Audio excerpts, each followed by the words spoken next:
if you are financially strong and you're an entrepreneur, you're in business, I mean, don't sail too close to the wind. When there's very few investors, you get a better buy-side equation. Clever, smart people don't pursue dumb ideas very long. They'll change, they'll pivot, they'll stop, whatever it might be. So it does come down to people. What one key piece of advice would you like to give to all the entrepreneurs watching and listening today?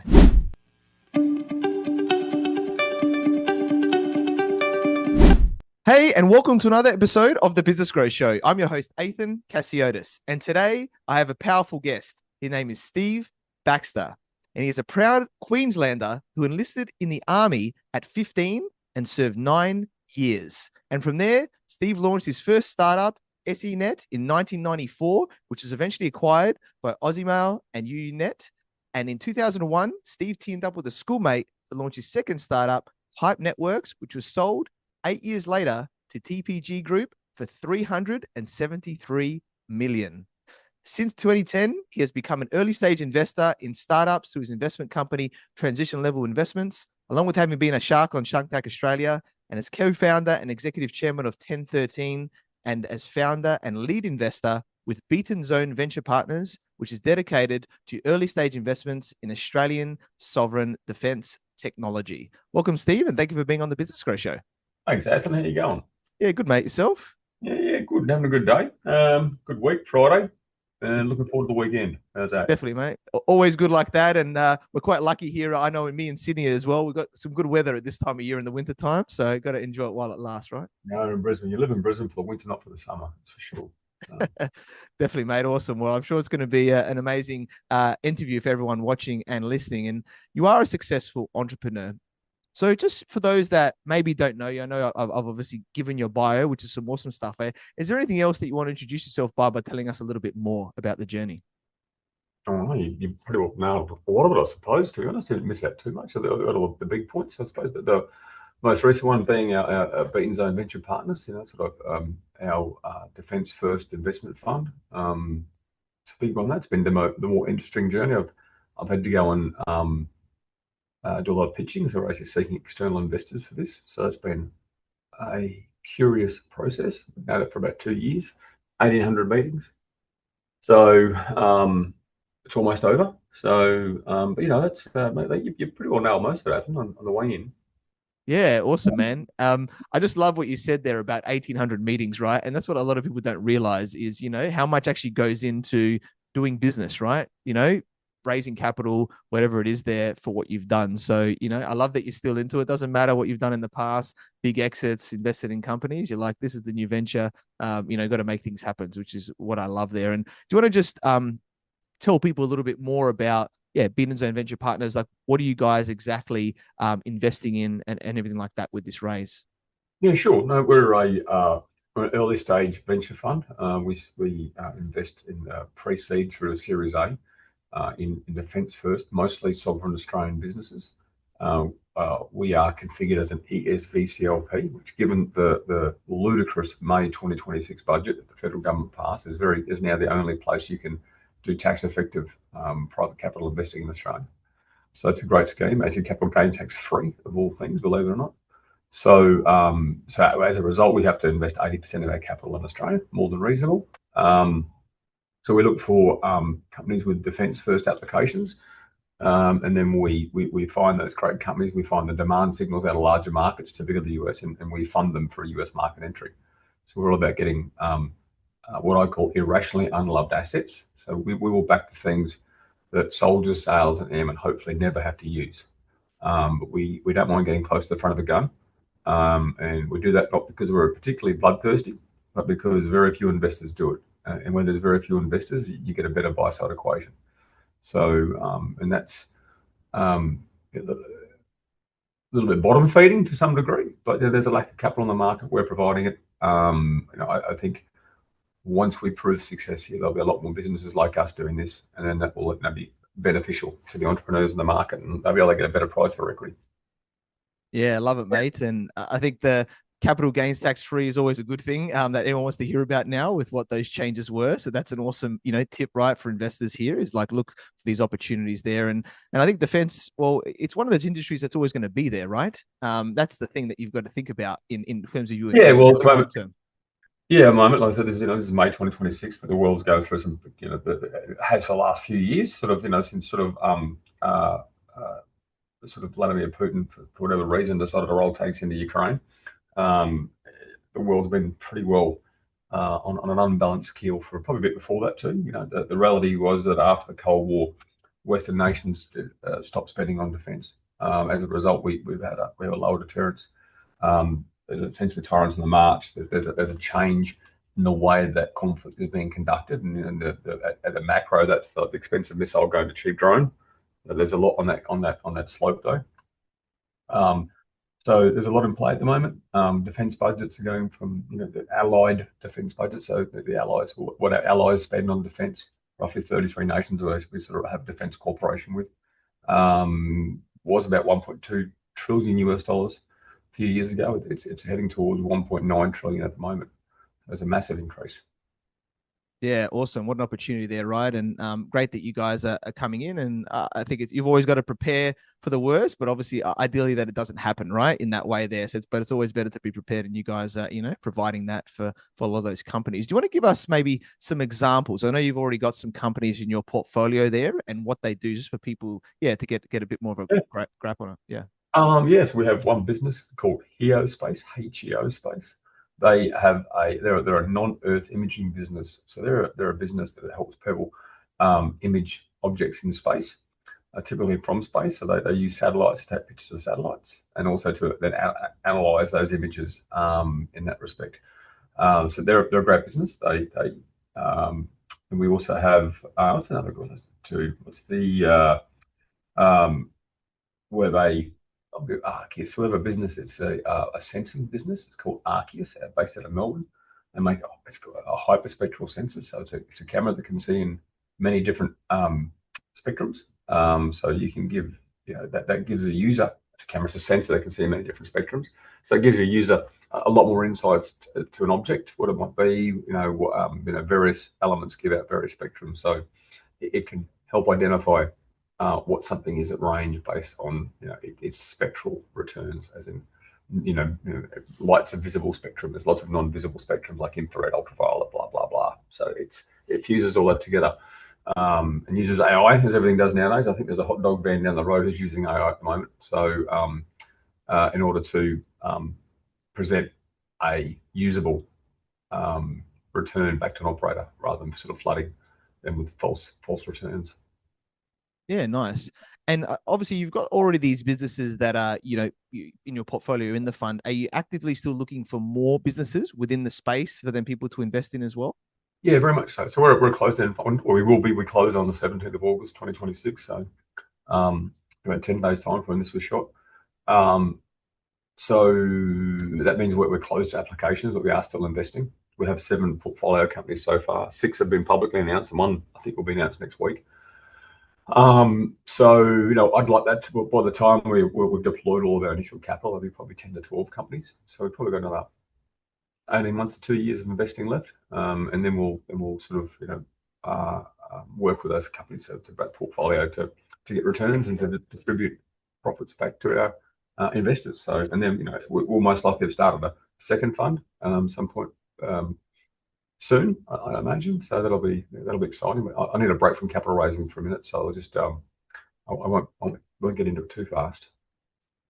That's it. I've got another business with a business partner raising capital as well, and it's taken a while. It's interesting with the Iran situation, right? Of how that's affected so many industries and so many other people's assets, right? And businesses that I found that capital globally has sort of slowed a little bit, which has been quite interesting in certain areas. But maybe defense is a little bit different, in terms of a confidence, side of things. Yeah, no, definitely. Like Iran's only provoked more to be spent, to be honest. So Iran's not one of our problems at the moment.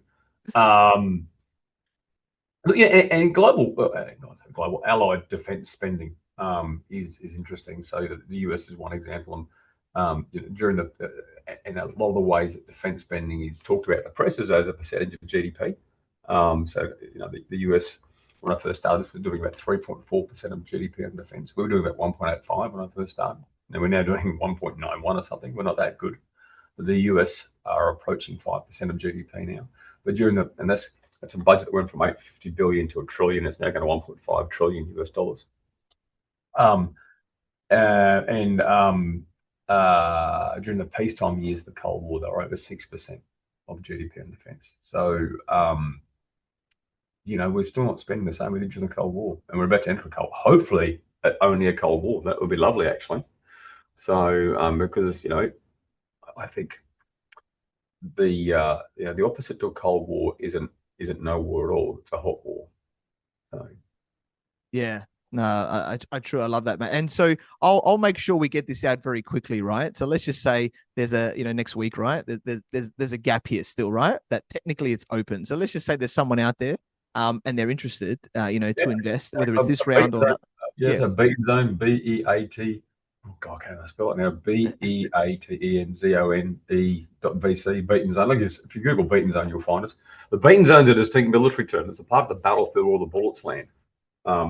So I picked that deliberately because I wanted to signal what we did quite distinctly. The people we invest in, we're not going to hide behind them. We're going to stand beside them. So, and the people we invest in, a lot of times, they take a little bit of community flack for what they do, and what they do is defend the realm. Or excuse me, they help defend the realm.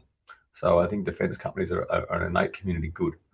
However, for whatever reason, our crazy society has chosen to demonise them. I think that's wrong.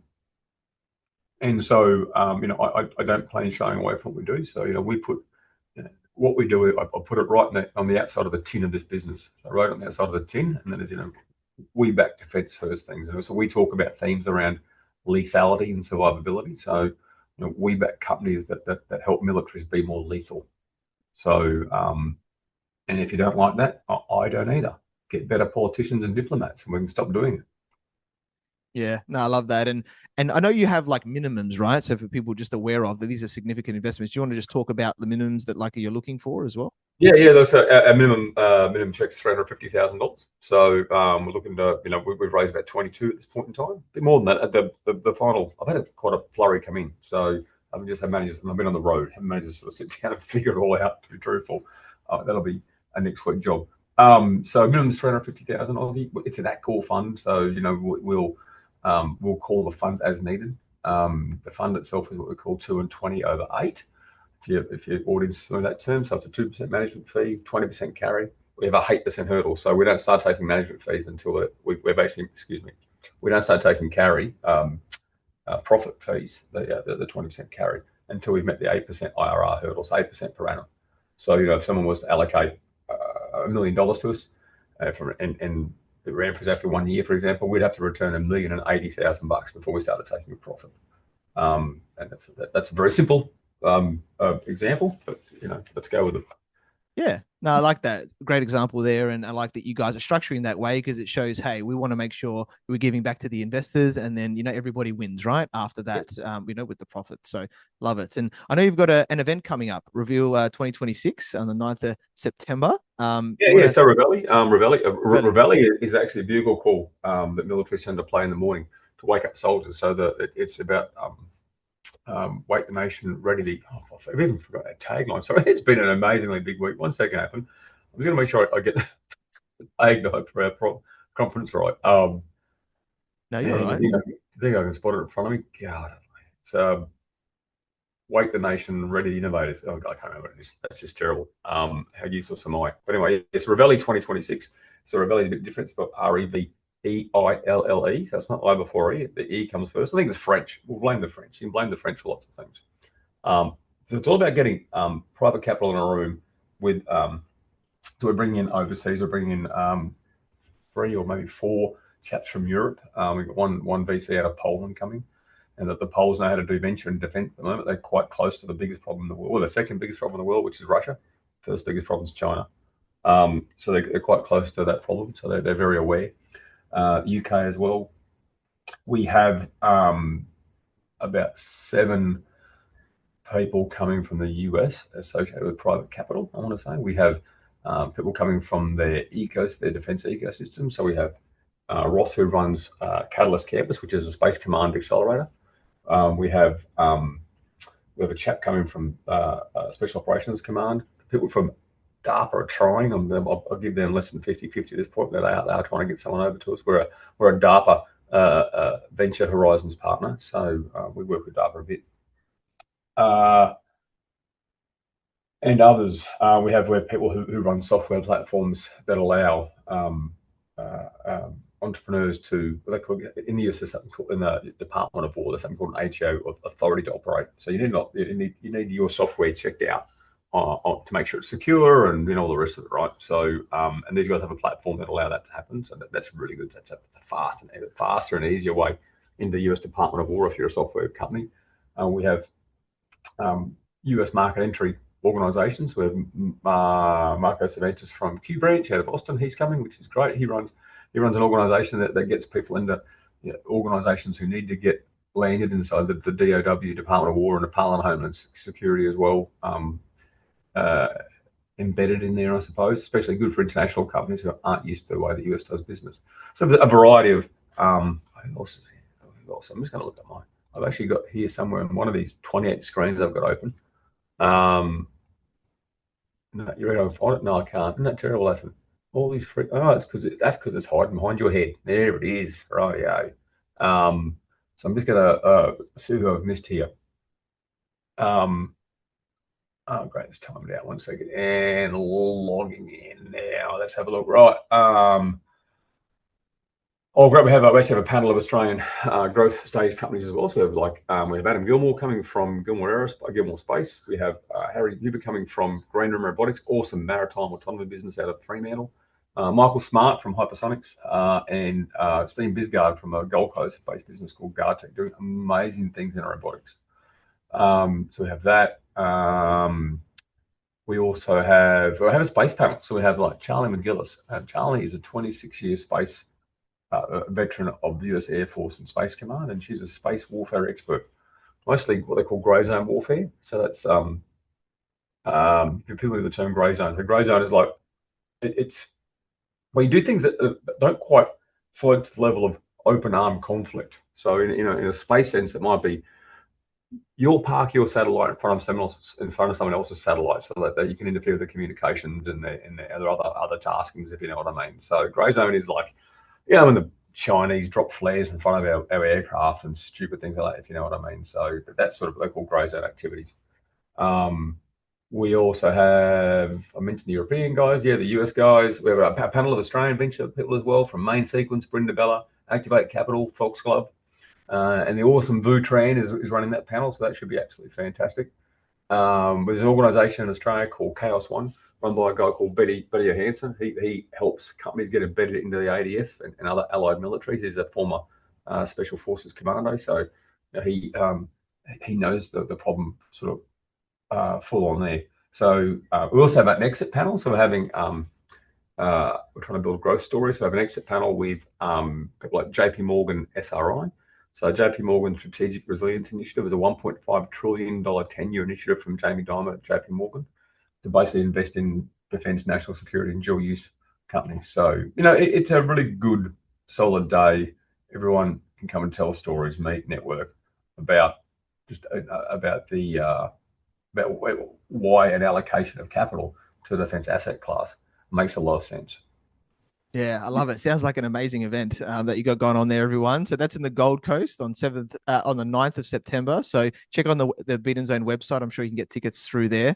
If you're interested in getting into the defense tech from that, and obviously if you're when this comes out, you probably have about a week or so. If you have a decent amount of capital that you want to invest quickly, then you'll get onto that too while there's still some allocation available.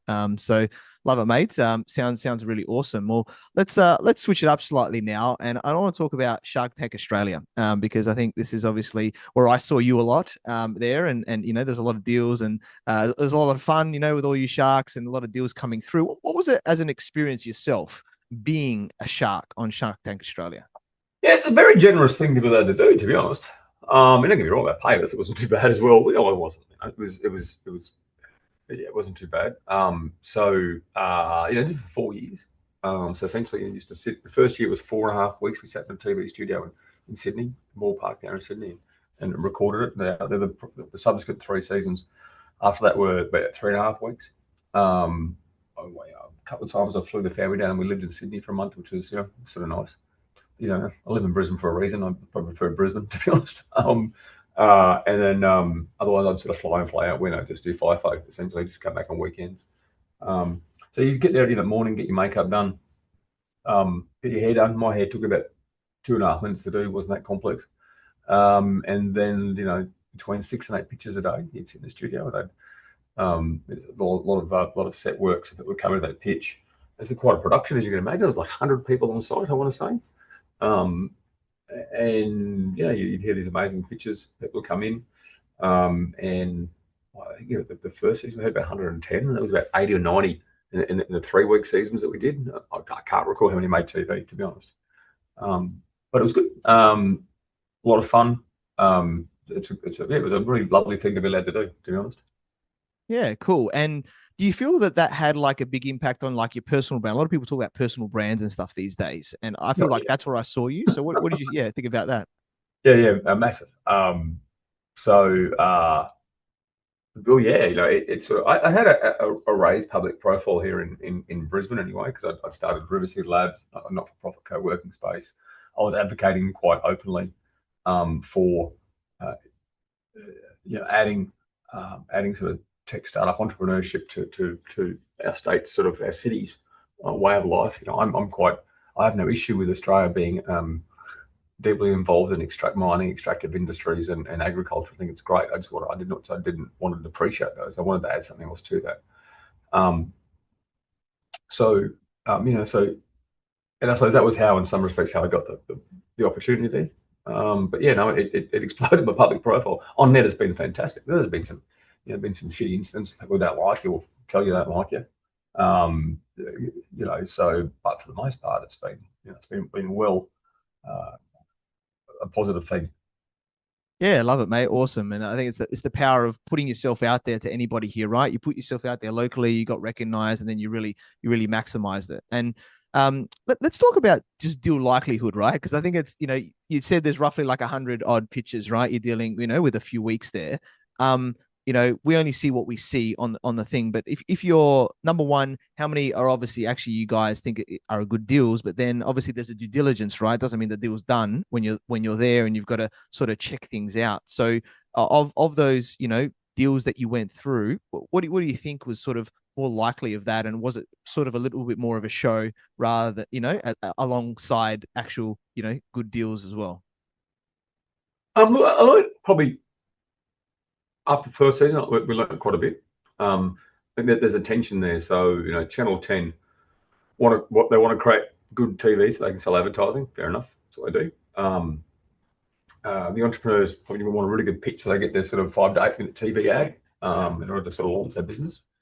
And I learned that I thought, okay, they're looking for good investments, and I was primarily a software investor, and it's really hard to demonstrate software on TV. It doesn't make for good TV software, right? So, TV is about things you can demonstrate, pick up, and show, and So in the second season, after we do a deal, and it'd be like, because Channel 10 didn't help this, I suppose, in that they saw, probably the production company, not so much Channel 10, but they'd sort of say that, if for whatever reason your deal fell over post-show, they weren't going to air it. So, what we were finding is a lot of people who didn't want the deal were stringing you along in DD until the show aired, and they say, "Oh, thanks very much, but I don't want the deal." So, after we did the deal in season 2, we'd give them a letter saying, "Hey, thanks very much for taking the offer. Hey, this is the process going forward. By the way, if you actually don't want this, tell us now. We can keep the secret, right? But please don't waste our time." So, and then probably half of it went, "Yeah, it's cool. I don't want the deal. Cool. We'll stay mum." So Channel 10 would contact us, and they'd say, we'd just say, "Oh, no, we're still in DD." So they'd still get their picture on TV, which is pretty cool.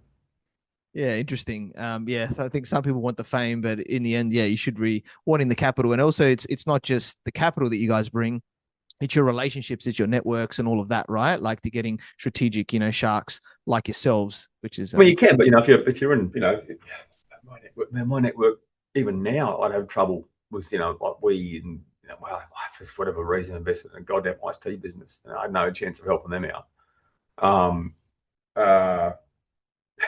That one didn't go so well, funny enough. So it's a good lesson that what do you expect out of an interaction? So it's a lot of people come up and sort of they have an unrealistic expectation of what you can do in the short amount of time you've got available with that person. So what are you going to, when you have this interaction with that person, what are you going to optimize for? So pitching. I mean, I was willing to take it on, but I was willing to take on things like ICT businesses and childcare centers, disabled kids childcare centers, for example. I shouldn't have, because I'm just not that clever in those spaces. I don't have the network, and that's not me. You know what I mean? I haven't spent my career amassing things that can help people in that area there. So they had a pretty low chance of me providing positive assistance, to be honest, other than cash. And that's half the equation, probably less than half the equation, honestly. So in general, you just have to know what you're going to get out of interaction, whatever the interaction is, and have a realistic expectation, and set your goals appropriately so you can achieve them. And providing your goal is to further your ambitions, then nothing wrong with that.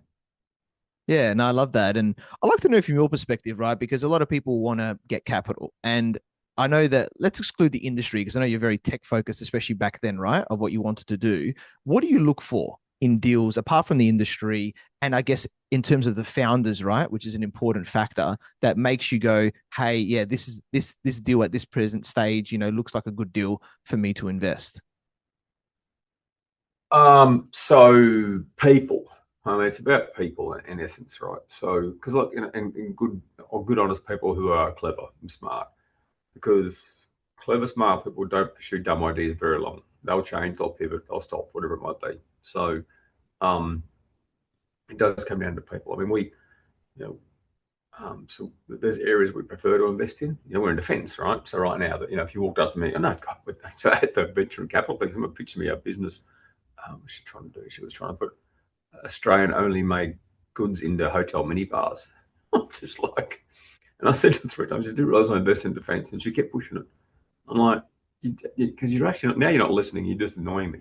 I hope she's not listening. That'd be dreadful. And I get that a lot, but people come up to me and say, "Oh, this is what I'm doing." So I can't really help them in defence, or I think you should invest in my saying. You should come and say, "Well, I don't do them in defence." Yeah, but I think I can. I think I can convince you. I'm like, mate, you just never say to an investor for a start, right? Because it's just like this is where we invest. We're telling you what we'd like to do, and you're telling something so opposite, and all you're doing is wasting. And my brain goes straight to picking my kids up from school, which is where I'd rather be if someone's talking crap to me. So, don't know what question I'm answering there, so I'm probably red herring myself, to be honest, Ethan. Now, they're all good, mate. I think that the key lesson here for everybody is situational awareness. Know who you're pitching to, know what they invest in, what their wheelhouse is. And if it's something outside of, or if they tell you, like Steve is saying, it's like, take that on board, just move on or pivot or something like that. Don't try and beat the flogged horse or, pull something through that's blood out of a stone. You're probably demonstrating that you don't understand. You can't listen or you don't understand. Both are pretty fucking bad, excuse me. Yeah, no way to add value to a relationship, right? I think in my eyes, when I look at people like yourself or anybody they want to connect with, it's like, how do I add value first, right? It's like, what are you interested in? There as well. Like if someone says that, I said this young lady actually, who said, your answer here should have been, "Oh, I can understand that. Do you have anyone in your network who can help me?" If you know what I mean. That's probably the only way out of like, I just don't go to that area there at all. I got no idea how to assist you in that. Well, do you have people in your network who do? And even in that case, I actually did offer to, I actually asked her, have you gone to rung up certain hotel chains? She said, "Oh, no, not yet." What do you want me to do it? So I don't like the term angel investor. Not because the term angel I think is problematic. Not because I've got any issue with the sort of the divinity sort of implications, but it does. It does, I think, give people the impression you're somehow magical and you can make things happen. And it's like, oh no. So there's nothing magical. It's the capital's the first part. Then is that be careful. You want capital really because the hard work's about to start. So yeah, I prefer to be called just early stage investor. Just don't want to confuse people with my abilities and what they expect out of it, I suppose.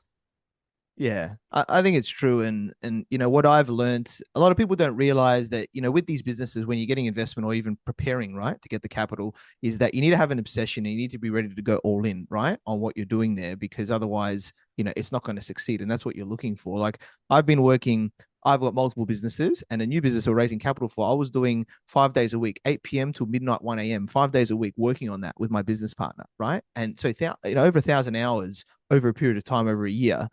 People don't realize that, right? And it's just going to go forward more. It's like it doesn't just land in your lap. You've got to actually work for it, right? And make that happen, because otherwise, why is someone going to give you money, right? In there, you've got to do your due diligence and stuff. So I love that. And how are you structuring a lot of these early stage investment deals? Because they might not have too much traction or a little bit of traction, right, in those deals. So obviously, is there any way of, obviously you just put in the capital up front, because you've got things like safe notes, you've got convertible notes, you've got direct equity, things like that. Is there any sort of ways that you're more in, wanting to sort of structure?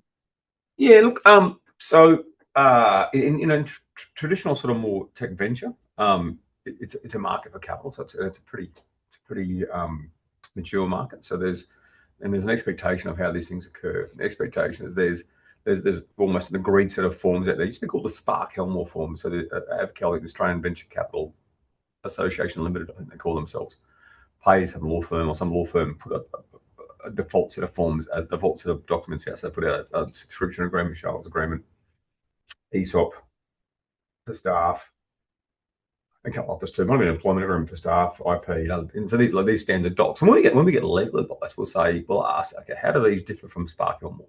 So if they're giving us their shareholder agreement, their subscription agreement, it's like, okay, so what's the difference between a reference and that? And then it's like, well, okay, why have they differed? Because it's a very well understood, I think very fair to both sides in those docs. So in that respect, yeah, it's typically preference shares, 1x liquidation, non-participating, non-participating, I think you call. So we have done ordinaries, I suppose, or that was US deals. We did what they call it common. Then you look at issues around, you look at what they call the protective provisions. So what is typically protective provisions are like, the shareholders have to vote on X, Y, and Z. And typically it's like a majority or a super majority of preference shareholders have to agree to certain things, company name change or business plan change, things like that. So, indebtedness, employing executives over a certain threshold salary that's not in the budget, for example. So they're pretty sort of common stuff out there. Liquidation of the company's one. So liquidation could also mean sale. So liquidation's not necessarily a negative thing. Liquidation's also a term in our business for selling a business. You just hope you sell it for more than you buy it. So it's the non-monetary terms in there, and then various bits and pieces. So the structures are probably typically a safe. You get the occasional convertible. Safes are just a bit simpler. Otherwise, yeah. Preference shares, 1x liquidation preference would be the best way to describe most of those deals. Love it, mate. And you talked about liquidity there as being an exit event, right? And you've done a lot of exits in your time, especially one very big exit. Pipe Networks, you sold it 8 years later to TPG Group for $373 million, a massive 9-figure exit, which a lot of founders would love to get. What was really key to getting that big deal over the line? Well, that was a listed company, so that was a lot different. We'd in the previous sort of 18 months prior to that, we'd gone through the GFC. So we listed the company in 2005. Within a few years, within like 2.5 years, we were at like $4.80. The depths of the GFC, we got to $1.80. We ended up selling for $6.30 on that. So that was in that sort of dip from 480 to 180 to 680, it was probably about, I don't know, 18 months, maybe 15, 16 months. So hell of a ride. And so there was it was a weird time. And we were quite a strategic asset for the acquirer. So what the lessons would be there would be, talk to everybody. So they were a customer of ours, essentially. So, and they wanted the asset. And I think they got it cheap in the end, actually, to be honest. But you never know what's in the future. So we've sold businesses since, though. We sold business to NASDAQ listed. We sold one to Microsoft, others to other listed businesses, others we sold one to Uber. That was a bit of fun. And so, for the most part, when you're an early stage investor as well, and you've got, you might have a few percentage points. If you've got 10%, it's a lot. And actually, the biggest one I had more than that. I had to put a lot of cash into one, so I ended up owning a lot of this company. So we ended up having, quite a good outcome out of that one. But for the most part, you're a minority investor, very minority investor, which is why those protective provisions in the when you invest are very important, to be honest, to make sure that you can control those sort of outcomes. Because typically in protective provisions, it's the majority of preference shareholders have to agree, for example. And you'll find that after time, some founders get a bit tired and they want to sort of duck out for, we had this one case, we turned it around from, be very careful with names here. Let me just fold this up a bit. There was a minimum in the protected provisions that they could get out for, and literally during the negotiations, the founder slipped it to the vendor what the minimum was, and so obviously they've gone right there and just hit on that minimum, right? And we had to pull it all back. We ended up getting, 2.5 times more just by sticking our guns and putting some fire in the bellies of the founders to sort of say, no, okay, that's a lot of money to you, and that's all good, and your kids won't be poor, but let's not leave 3 or 4 Sydney Harbour mansions on the table, please. That's a bit silly. So it's interesting. I suppose really hard negotiation processes, but once the one we did with Microsoft was interesting. That was a hard negotiation process, but once it was done, it was exceptionally professional on how the deal got settled. Because that's a long process at the same time, right? I mean, look, you do the heads of the term sheet, and then you've got a lot of stuff to do with the background to make it all work. And they were a really, really professional organisation. They've acquired a lot of companies. They're not silly, if you know what I mean. I know that. I know they can't screw people over. So if they do, they'll acquire so much of their innovation. So much that their innovation comes through acquisition that they know they can't actually screw people over in acquisitions because no one will sell to them. So that's one of those positive tension things again. I'd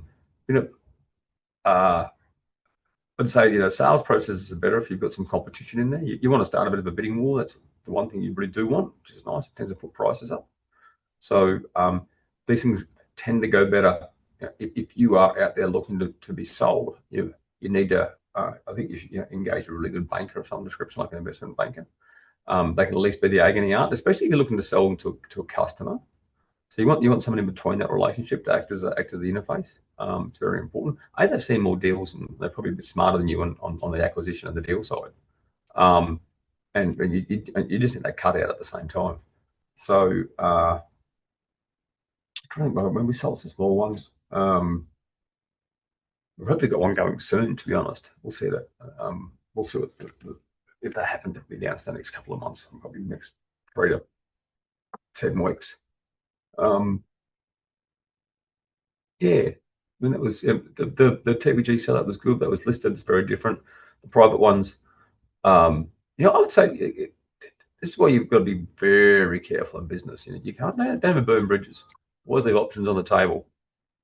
And because you never know who your acquirer is. So just because they're your competitor doesn't mean you don't talk to them. You don't tell them all your secrets, but you really want to stay close. And you never know where these acquisition offers are going to come from. Yeah, I love it. So many great lessons there, and people to think about: customers, competitors, all these things, right? As potential to get that, liquidity event, which could be life-changing money, right? And set you up, for future investing success, whatever that, you're focusing on there. And mate, you shared so much gold with us here today. And as we're starting to wrap up, what one key piece of advice would you like to give to all the entrepreneurs watching and listening today?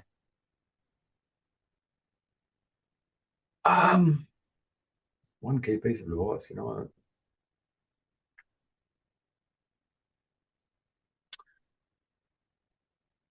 I always get asked about people who want to start businesses. What advice would I give them? And I said, just start it. I don't care what it is, just start it. So don't die wondering. It's probably a really big piece of advice.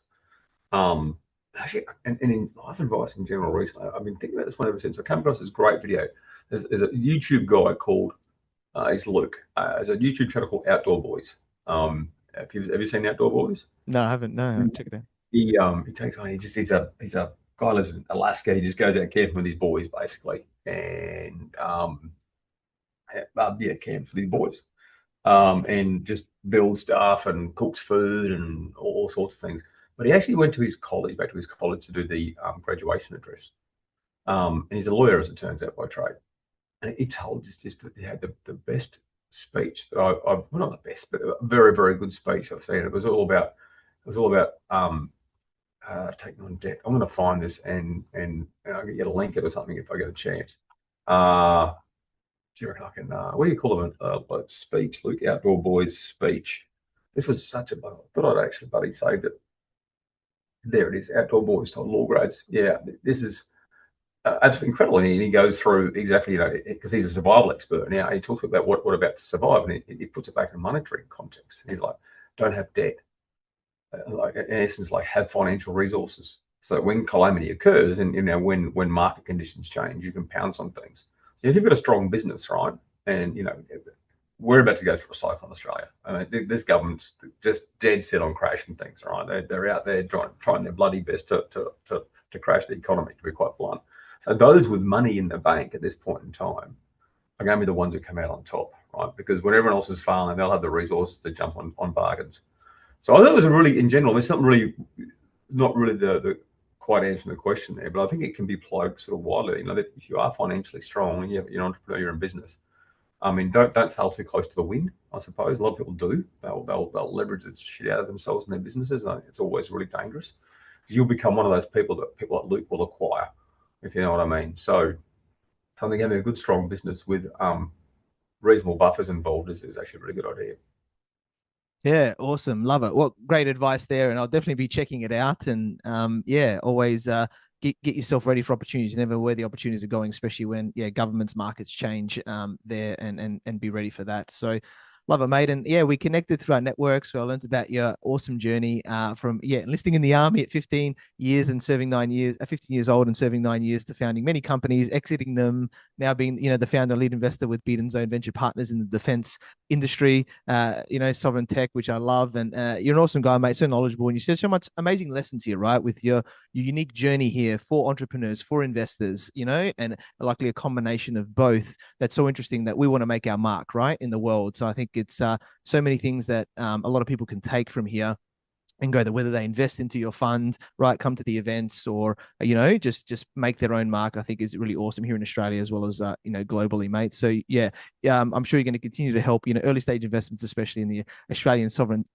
defense tech industry now as your key focus. And very grateful that we connected. Look forward to partnering as well. So Steve, if people wanting to get involved with what you're doing, where should they go? Oh, well, I mean, Beatenzone.vc is our website. I mean, we have the Reveille event Gold Coast, which is Reveille2026.com, I think. Excuse me, .com. Gold Coast, 9th of September. It's a one-day event. I think we've got about a dozen overseas people we've actually shipped in to come and speak to the audience and to understand that defence investment journey. So, two good places to start. Beatenzone.vc and Reveille2026.com. Awesome. Definitely check it out there, guys. You've got about a week or so to get into this fund once this podcast interview will come out next week, as it does, or get to the event, right? Get to understand more. If you don't understand the defense space, it's a perfect time to go to that event, understand it, and then you can set yourself up, to maybe get involved with, Steve and what he's doing. He's really good friend, Boo Tran from Go One. He's now Black Sky Industries as well. He's got a great saying about defense, and it's the water's warm, come on in. So it's not a bad one. And I just actually put you those to that YouTube link of Luke from Outdoor Boys. I think it's a fantastic speech. It matters a lot just for people on their journeys in general. And the other one's the link for our Reveille conference there for Athens. Yeah, awesome. Definitely. Well, I'll add that link as well, guys. You got both the links there to the business, the fund and the VC and the event, as well as that amazing speech that Steve was talking about as well. So we'll check that out, mate. Mate, it's been a pleasure interviewing you. And thanks for being on the Business Growth Show. Thanks, Alan. Thank you for watching and listening to the Business Growth Show, where we talk about everything on business growth. And please like, subscribe, and leave us a 5-star review. You can find me on LinkedIn, Facebook, Instagram, and YouTube as Ethan Cassiotis, or visit my website, ethancassiotis.com. And if you want to grow and scale your business, you can reach out to me on any platform to see if we're a good fit. So until next time, remember that our business grows when we learn skills and take action using them in spite of fear. So let's create wealth and freedom together.